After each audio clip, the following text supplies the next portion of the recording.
शिक्षक साथियों, आपका एक बार पुनः वेलकम है टोटल नॉलेज एजुकेशन चैनल पर विजिट करने के लिए। इस वीडियो में हम देखेंगे डीजीगो पोर्टल 2024-25 में वेंडर को बिल आप कैसे बनाएंगे, या वेंडर को जो आपको पेमेंट भुगतान करना है उसका बिल आप कैसे बनाएंगे। यहाँ पर यह जानकारी हम देखेंगे। पूर्व में डीजीगो पोर्टल को लॉगिन कैसे करें, यदि आप पासवर्ड भूल गए हैं तो रीसेट कैसे करें, और वेंडर कैसे बनाएं। यह वीडियो पब्लिश किए जा चुके हैं। उससे संबंधित आप जानकारी देखना चाहते हैं तो चैनल पर विजिट करके वह जानकारियाँ भी आप देख सकते हैं। किस प्रकार से आप फॉरगॉट पासवर्ड करेंगे, किस प्रकार से नया पासवर्ड बनाएंगे और किस प्रकार से वेंडर बनाएंगे, यह जानकारियाँ पूर्व में पब्लिश की जा चुकी हैं चैनल पर विजिट करके उससे संबंधित जानकारी आप देख सकते हैं। तो यहाँ पर हम देखते हैं वेंडर को आप पेमेंट कैसे करेंगे, या वेंडर को पेमेंट करने के लिए बिल कैसे बनाएंगे। आप डीजीगो पोर्टल पर वेंडर को बिल बनाने के लिए या पेमेंट करने के लिए आपको सर्वप्रथम किसी भी ब्राउज़र पर सर्च कर लेना होगा डीजीगो पोर्टल। सर्च करने के पश्चात आपको इसे लॉगिन करना होगा। तो जो भी आपकी यूजर आईडी पासवर्ड है उससे आप इसे लॉगिन करें। तो हम देखते हैं प्रक्रिया शुरू से किस प्रकार से आप ब्राउज़र पर डीजीगो पोर्टल सर्च करेंगे और लॉगिन की कार्रवाई करेंगे। तो आप किसी भी ब्राउज़र को ओपन कर लें और वहाँ पर सर्च करें डीजीगो पोर्टल। जैसे हम यहाँ पर डीजीगो पोर्टल लिखकर सर्च करते हैं तो आपको यहाँ पर पहला ऑप्शन प्राप्त होता है SBI CSS लॉगिन। जो SBI CSS लॉगिन है, आपको इस ऑप्शन को क्लिक करना होगा तो लॉगिन हेतु पेज यहाँ पर ओपन हो जाता है। तो हम इस पर क्लिक करते हैं और पोर्टल को लॉगिन करते हैं और लॉगिन के पश्चात आगे की कार्रवाई देखते हैं। किस प्रकार से आपको वेंडर को बिल बनाना है, किस प्रकार से आप डीजीगो पोर्टल पर पेमेंट करेंगे, इस प्रक्रिया को हम देखते हैं। तो यहाँ पर लॉगिन के लिए ऑप्शन उपलब्ध हुआ है। यहाँ पर अपना यूज़र नेम लिखें, पासवर्ड लिखें। जो भी आपके विद्यालय के मेकर हैं, मेकर की यूज़र आईडी और पासवर्ड से इसे लॉगिन करना होगा, क्योंकि जो आप बिल क्रिएट करते हैं वह मेकर की लॉगिन आईडी और पासवर्ड से ही क्रिएट किया जाता है। तो यहाँ पर मेकर की यूज़र आईडी लिखें, पासवर्ड लिखें, कैप्चा फिल करें और लॉगिन पर क्लिक कर दें। डीजीगो पोर्टल को आप जैसे ही लॉगिन करेंगे यह पेज ओपन होगा, जहाँ आप देख रहे हैं आपके विद्यालय में जो फंड है, फंड से संबंधित जानकारी यहाँ पर शो होती है। बिल बनाने से पहले आप इस फंड को अवश्य चेक कर लें जितने का आप बिल बनाना चाहते हैं। कहीं फंड उससे कम तो नहीं है। तो फंड की जानकारी यहाँ पर शो होगी। अब आप देख रहे हैं लेफ़्ट साइड में दो ऑप्शंस आपको दिखाई दे रहे हैं, मैनेज इनबॉक्स और माय मॉड्यूल्स। यदि आप किसी वेंडर को बिल बनाना चाहते हैं, डीजीगो पोर्टल पर पेमेंट करना चाहते हैं, तो आपको यहाँ पर क्लिक करना होगा माय मॉड्यूल्स। आप जैसे ही माय मॉड्यूल्स को क्लिक करेंगे अगला पेज ओपन होगा। माय मॉड्यूल्स को क्लिक करते ही यह पेज ओपन होगा, जहाँ पर आप विभिन्न ऑप्शन देख रहे हैं, वेंडर मैनेजमेंट, सैलरी या Asha management, manage fund, disbursement, settlement और रिपोर्ट। अब इस पेज पर आपको क्लिक करना होगा जो तीसरा ऑप्शन है मैनेज फंड डिसबर्समेंट। जैसे ही आप इसे क्लिक करेंगे तो अगला पेज पुनः ओपन होगा। अब जो अगला पेज ओपन हुआ है, यहाँ पर आप देख रहे हैं पहला ऑप्शन फंड डिसबर्समेंट। आपको किसी वेंडर को बिल बनाना है, वेंडर को पेमेंट करना है, तो आपको यहाँ पर क्लिक करना होगा फंड डिसबर्समेंट। जो पहला ऑप्शन है इसे आप क्लिक करेंगे। जैसे ही आप इसे क्लिक करेंगे तो अगला पेज ओपन होगा। अब आप इस पेज पर विभिन्न जानकारी देख रहे हैं, जैसे पहले फाइनेंशियल ईयर। तो यहाँ पर ईयर आपको सिलेक्ट करना होगा। जैसे आप 2024-25 में पेमेंट करना चाहते हैं तो यहाँ ईयर सेलेक्ट करें। दूसरा ऑप्शन है आपके विद्यालय का एंटिटी या DDO, जो भी यहाँ पर लिखा हुआ आएगा। अब नेचर ऑफ पेमेंट, आप चूँकि वेंडर को पेमेंट करना चाहते हैं तो यहाँ पर आपको वेंडर को सिलेक्ट करना होगा। आप वेंडर को सिलेक्ट करेंगे और नेचर ऑफ पेमेंट में वेंडर सेलेक्ट करने के बजाय नीचे जो टाइप लिखा हुआ है, टाइप में जैसे ही आप यहाँ पर क्लिक करते हैं तो प्लीज़ सिलेक्ट, जो नीचे लिखा हुआ है वेंडर पेमेंट। चूँकि आप वेंडर को पेमेंट करना चाहते हैं तो यहाँ वेंडर पेमेंट आपको सिलेक्ट करना होगा। वेंडर पेमेंट आप सिलेक्ट करते हैं और आगे की जानकारी हम देखते हैं और आगे आपको क्या करना होगा। जैसे ही आप टाइप में वेंडर पेमेंट सिलेक्ट करेंगे कुछ ऑप्शन और ओपन होंगे, जैसे यहाँ पर पेमेंट मोड। तो यहाँ पेमेंट मोड में आपको वेंडर सिलेक्शन पर क्लिक करना होगा और वेंडर बाय, यहाँ पर आपको वेंडर सेलेक्ट करने के लिए यहाँ पर वेंडर बाय, क्रिएटेड बाय मी और आल दो ऑप्शन दिए गए हैं। यहाँ पर आप आल पर सेलेक्ट कर देंगे या क्रिएटेड बाय मी पर सेलेक्ट कर देंगे। तो क्रिएटेड बाय मी में जो वेंडर आपके द्वारा बनाए गए हैं वह वेंडर यहाँ पर ओपन होंगे, और आल पर जैसे ही आप क्लिक करेंगे तो सभी वेंडर यहाँ पर ओपन होते हैं। तो आल पर आप सेलेक्ट कर दें और जो यहाँ आगे देख रहे हैं वेंडर, यहाँ पर जो सर्च का ऑप्शन दिया गया है, इस सर्च के ऑप्शन पर आपको क्लिक करना होगा। जैसे ही आप इस सर्च पर क्लिक करेंगे तो आगे वेंडर से संबंधित जानकारी ओपन होगी। वेंडर को आप सर्च करेंगे। अब सर्च पर क्लिक करते ही यह पेज ओपन होगा। अब यहाँ पर आपको उस वेंडर को सर्च करना है जिससे आप पेमेंट करना चाहते हैं।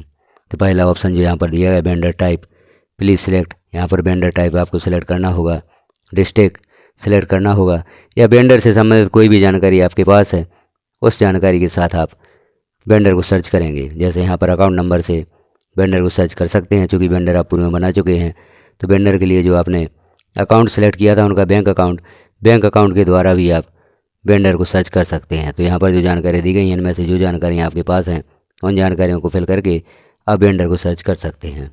अब यहाँ आपने जैसे ही सर्च पर क्लिक किया तो वेंडर से संबंधित जानकारी यहाँ पर ओपन हुई है।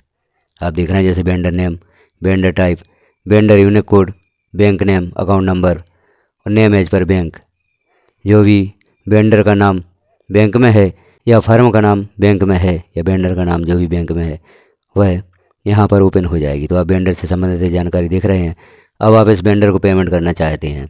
इस वेंडर को पेमेंट करना चाहते हैं तो जो वेंडर की जानकारी के सामने चेक बॉक्स है इस पर आपको क्लिक करना होगा और जो नीचे ओके लिखा हुआ है इस ओके पर आप क्लिक करेंगे तो पेमेंट करने के लिए आगे ऑप्शन ओपन हो जाएंगे।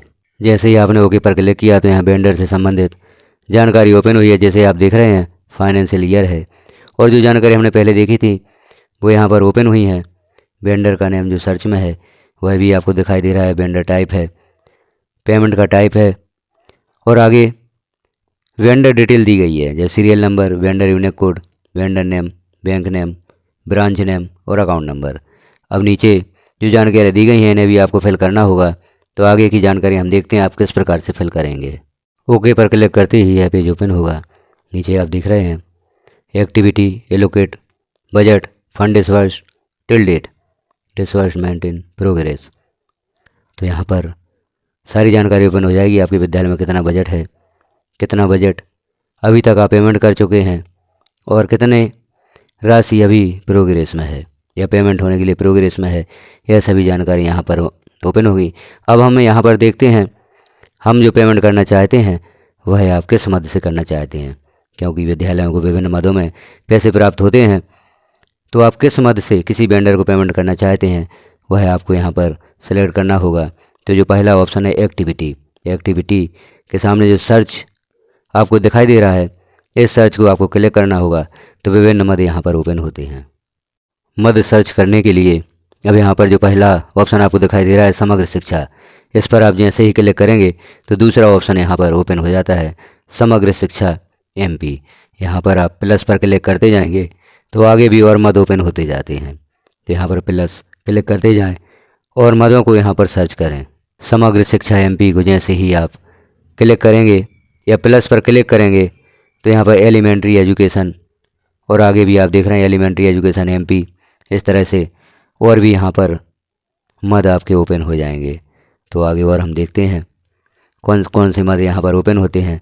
सभी मद यहाँ पर ओपन कर लेते हैं। तो यहाँ पर जो भी ऑप्शन ओपन होते हैं उसके सामने जो प्लस का ऑप्शन है इसे आप क्लिक करते जाएंगे तो विभिन्न मद यहाँ पर ओपन होते जाते हैं। अब यदि मान लो आप कंपोजिट स्कूल ग्रांट से किसी वेंडर को पेमेंट करना चाहते हैं तो आपको यहाँ पर दिखाई दे रहा है कंपोजिट स्कूल ग्रांट और उसके नीचे school grant, enrolment, all type और भी आगे जो ऑप्शन दिखाई दे रहे हैं सारे ऑप्शंस को आप देखें और किस मद से आप पेमेंट करना चाहते हैं उस मद को यहाँ पर सिलेक्ट करें। अब आप स्कूल ग्रांट से पेमेंट करना चाहते हैं तो यहाँ पर जो मद दिया गया है F01.18 school grant, enrolment, all type, इस पर आप क्लिक कर दें तो यह मद सेलेक्ट हो जाता है और ओके पर आप क्लिक कर दें।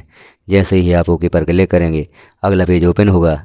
अगला पेज ओपन होता है जहाँ पर आप विभिन्न ऑप्शंस देख रहे हैं। एक्टिविटी में स्कूल ग्रांट हमने सेलेक्ट कर दिया है। अब आपका जो विद्यालय में फंड प्राप्त हुआ है वह जानकारी यहाँ पर आप देख रहे हैं, राशि शो हो रही है। फंड डिसबर्स टिल डेट, अभी तक आप कितना पेमेंट कर चुके हैं वह भी राशि शो हो रही है। और डिसबर्समेंट इन प्रोग्रेस, जो भी राशि जो पूर्व में बिल आप जनरेट कर चुके हैं जो प्रोग्रेस में कौन सा भुगतान है वह भी राशि यहाँ पर शो हो रही है। Sanction date, physical unit, ledger, अब आपको यहाँ पर लेजर भी सिलेक्ट करना होता है। तो हम आगे देखेंगे लेजर में आपको क्या सिलेक्ट करना है। आप जैसे ही लेजर पर क्लिक करते हैं तो यहाँ पर आप देख रहे हैं एक ऑप्शन उपलब्ध हो जाता है जो आपने पूर्व में सेलेक्ट किया था। अब नीचे स्कूल ग्रांट जो ऑप्शन प्राप्त हुआ है इसे आप यहाँ पर सेलेक्ट कर दें। सेलेक्ट करने के पश्चात आपको ऑफिस ऑर्डर लेटर अटैचमेंट यहाँ पर अपनी फाइल अटैच करनी है, जहाँ पर आप बिल भी अटैच कर सकते हैं या आपने जो पेमेंट करने के लिए प्रस्ताव यहाँ पर बनाया है उसे भी अटैच कर सकते हैं। तो यहाँ आपको क्लिक करना होगा अटैच फाइल पर। अटैच फाइल पर आप जैसे ही क्लिक करेंगे तो जहाँ पर भी आपने अपने मोबाइल, टैबलेट या कंप्यूटर में बिल या प्रस्ताव सेव करके रखा है वहाँ पर आप पहुँच जाते हैं और वहाँ से आप उसे सिलेक्ट कर लें। जैसे ही आप अटैच फाइल पर क्लिक करेंगे एक पॉपअप विंडो यहाँ पर ओपन होगा, जहाँ आप देख रहे हैं फाइल अपलोड। तो जहाँ पर आपको ब्राउज शो हो रहा है, ब्राउज ऑप्शन शो हो रहा है, इस पर आप क्लिक करेंगे। जैसे ही आप क्लिक करेंगे तो आप मोबाइल या टैबलेट की गैलरी में पहुँचेंगे, जहाँ पर आपने बिल या प्रस्ताव सेव करके रखा है उसे आप वहाँ से सिलेक्ट करेंगे। जैसे ही आप बिल या प्रस्ताव को सिलेक्ट कर देते हैं तो यह पेज ओपन होता है, जहाँ पर पॉपअप विंडो में आप देख रहे हैं फाइल अपलोड। फाइल अपलोड यहाँ पर फाइल सेलेक्ट हो जाती है। अब आप यहाँ अपलोड पर क्लिक कर दें। जैसे ही आप अपलोड पर क्लिक करेंगे यह फाइल यहाँ पर अटैच हो जाती है। फाइल अटैच करने के पश्चात अब आप देख रहे हैं अगला ऑप्शन एक्सपेंस टाइप। तो यहाँ प्लीज़ सिलेक्ट एक्सपेंस टाइप आपको सिलेक्ट करना है। तो यहाँ पर आप कैपिटल सेलेक्ट कर दें। यहाँ से हमें कैपिटल सेलेक्ट करना होता है, तो आप यहाँ पर कैपिटल जो ऑप्शन दिया गया है इसे सिलेक्ट कर देंगे। सिलेक्ट करने के पश्चात जो नीचे ऐड का ऑप्शन आप देख रहे हैं इस ऐड पर आपको क्लिक करना होगा। जैसे ही आप ऐड पर क्लिक करेंगे तो यह जानकारी शो होगी। नीचे आप देख रहे हैं serial number, vendor unique code, vendor name, account number, entity या डीडीओ, एक्टिविटी, डिडक्शन। अब आप यहाँ पर फंड अटैच करना चाहते हैं, कितनी पेमेंट आप करना चाहते हैं, तो जो डिडक्शन में ऐड लिखा हुआ है इस ऐड पर आप क्लिक करेंगे। जैसे ही आप ऐड पर क्लिक करेंगे तो जो पेमेंट आप करना चाहते हैं, कितनी राशि की पेमेंट करना चाहते हैं, वह राशि यहाँ ऐड करने हेतु ऑप्शन उपलब्ध हो जाता है। ऐड पर क्लिक करते ही पेज ओपन होगा। अब यहाँ पर आपको ग्रॉस अमाउंट लिखना है। तो जितनी भी पेमेंट आप करना चाहते हैं वह अमाउंट यहाँ पर लिखेंगे। अमाउंट सेलेक्ट करने के बाद जैसे यहाँ पर आप अमाउंट देख रहे हैं सेलेक्ट कर दिया गया है। यदि आप किसी प्रकार का डिडक्शन इसमें से माइनस करना चाहते हैं या जीएसटी जोड़ना चाहते हैं या किसी भी प्रकार का जो यहाँ पर दिया है एज डिडक्शन ऑन वेस अमाउंट, तो आप यहाँ पर उसे भी सिलेक्ट कर सकते हैं। तो इसके लिए आपको जो चेक बॉक्स दिया गया है as deduction on base amount, तो यहाँ चेक बॉक्स को क्लिक करेंगे। और यदि आप किसी प्रकार का यहाँ पर डिडक्शन ऑन बेस अमाउंट नहीं देना चाहते तो आपको इस चेक बॉक्स को क्लिक नहीं करना होगा। तो इस प्रकार से फंड यहाँ पर या ग्रॉस अमाउंट लिखकर आपको ओके पर क्लिक करना होगा। जैसे ही आप डिडक्शन में राशि ऐड करते हैं तो अब आप आगे देख रहे हैं ग्रॉस अमाउंट। जो ग्रॉस अमाउंट हमने दिया है वह राशि यहाँ पर शो हो रही है। नेट अमाउंट भी यहाँ पर शो हो रहा है। अब नरेशन में आप लिख सकते हैं किस प्रकार की पेमेंट आप करना चाहते हैं, किस मद से पेमेंट कर रहे हैं, या यहाँ पर जो भी आप टिप्पणी देना चाहते हैं नरेशन में लिख सकते हैं। तो इस प्रकार से है पेमेंट बिल तैयार हो गया है। आप यहाँ से वेंडर को पेमेंट करने हेतु आगे जानकारी वेरीफायर को भेज दी जाएगी। अब आप यहाँ पर देखते हैं कि यदि यह बिल सही है तो आप इसे आगे बढ़ाएं, और यदि आप देखते हैं गलत बिल बन गया है तो जो एक्शन में डिलीट का ऑप्शन आपको दिखाई दे रहा है इस बिल को आप यहाँ से डिलीट भी कर सकते हैं। यदि पेमेंट बिल सही है, आपने सभी जानकारी मिलान कर ली और आप वेंडर को पेमेंट करना चाहते हैं, तो नीचे जो ऑप्शन आपको शो हो रहा है वैलिडेट पर आप क्लिक करेंगे। जैसे ही आप वैलिडेट पर क्लिक करेंगे तो अगला पेज ओपन होगा। जैसे ही आप वैलिडेट पर क्लिक करेंगे तो यहाँ पर एक मैसेज शो होगा कंफर्म करने के लिए, do you want to disburse fund, क्या आप यह पेमेंट करना चाहते हैं या फंड डिसबर्स करना चाहते हैं। तो यदि आप पेमेंट करना चाहते हैं तो यहाँ पर एस पर क्लिक कर देंगे। जैसे ही आप एस पर क्लिक करते हैं तो एक और मैसेज शो होता है। तो आगे यह मैसेज शो होता है request submitted successfully to checker. जो भी चेकर या वेरीफायर हैं उनके लिए यह जो आपने पेमेंट की है यह सूचना भेज दी गई है। अब उनके द्वारा इसे वेरीफाई किया जाएगा और वेरीफाई जैसे ही किया जाएगा तो यह पेमेंट का जो बिल है वह अप्रूव करने के लिए अप्रूवर के पास भेज दिया जाएगा। अब यदि वेरीफायर देखते हैं कि यह बिल सही जनरेट नहीं हुआ है या इसे वह वेरीफाई करना चाहते हैं या नहीं करना चाहते, तो यदि वेरीफायर इसे वेरीफाई नहीं करना चाहते तो यहाँ पर रिजेक्ट का भी ऑप्शन शो होता है। यदि आप यहाँ पर रिजेक्ट कर देते हैं तो यह बिल यहीं पर कैंसिल हो जाता है और इसकी जानकारी आगे अप्रूवर को नहीं भेजी जाती। अब यदि वेरीफायर भी इसे वेरीफाई कर देते हैं, जानकारी अप्रूवर के पास पहुंच जाती है और अप्रूवर देखते हैं कि बिल सही नहीं बना है, यह बिल गलत है, तो वह भी इस बिल को रिजेक्ट कर सकते हैं। जैसे ही रिजेक्ट करेंगे तो जो आपने बिल बनाया है यह बिल कैंसिल हो जाता है। तो इस प्रकार से आपने देखी किसी भी वेंडर को आप किस प्रकार से पेमेंट करेंगे या डीजीगो पोर्टल से पेमेंट किस प्रकार से करेंगे, यह सारी जानकारी हमने देखी। और भी आप डीजीगो संबंधी जानकारियाँ देखना चाहते हैं, पेमेंट संबंधी जानकारियाँ देखना चाहते हैं, वेंडर कैसे बनाएं, डीजीगो पोर्टल को कैसे लॉगिन करें, तो चैनल पर वह वीडियो भी पूर्व में पब्लिश किए जा चुके हैं, उन्हें भी आप देख सकते हैं। तो इसके लिए आपको चैनल को सब्सक्राइब करना होगा, बेल आइकन को क्लिक कर ऑल पर प्रेस कर दें ताकि और भी आगे जो महत्वपूर्ण जानकारी यहाँ पर पब्लिश की जाती हैं और नोटिफिकेशन के रूप में आपको प्राप्त हो सकेंगी। वीडियो को लास्ट तक देखने के लिए आपका धन्यवाद।